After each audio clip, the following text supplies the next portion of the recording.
कभी राम को काल्पनिक कहने वाले बिहार के पूर्व सीएम जीतन राम मांझी अब जय श्री राम के नारे लगा रहे हैं। राम की चरणों में सिर झुकाने पटना से अयोध्या की ओर चल दिए हैं और जो खबर आ रही है कि उन्होंने अयोध्या में रामलला के दर्शन भी कर लिए हैं।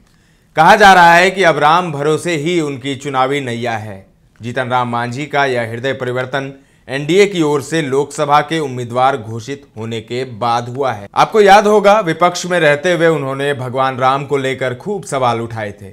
वहीं अब लोकसभा चुनाव में जीत हासिल करने के लिए मर्यादा पुरुषोत्तम की शरण में जा रहे हैं। शनिवार को रामलला के दर्शन के लिए वह अयोध्या निकले।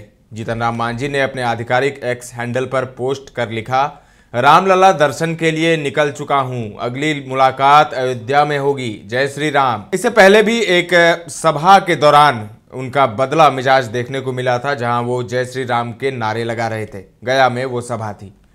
विपक्ष में रहते हुए उन्होंने भगवान राम को लेकर खूब सवाल उठाए थे। वहीं अब लोकसभा चुनाव में जीत हासिल करने के लिए राम के शरण में है।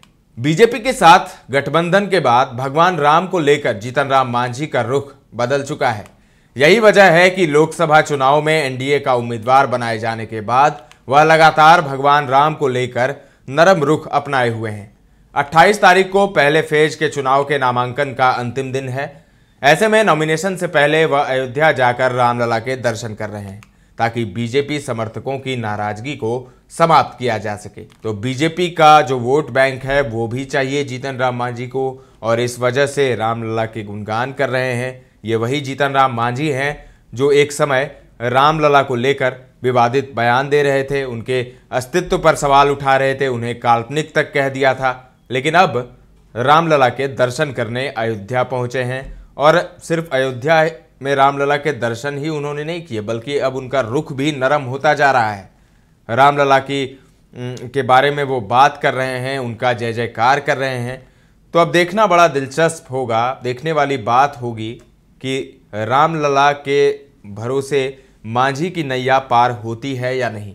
आगामी लोकसभा चुनाव में पिछली बार भी गया लोकसभा सीट से वो लड़े थे, हार मिली थी। क्या इस बार उन्हें जीत मिलेगी, ये बड़ा सवाल है। तमाम अपडेट्स आपको देते रहेंगे, बने रहें दर्श न्यूज के साथ।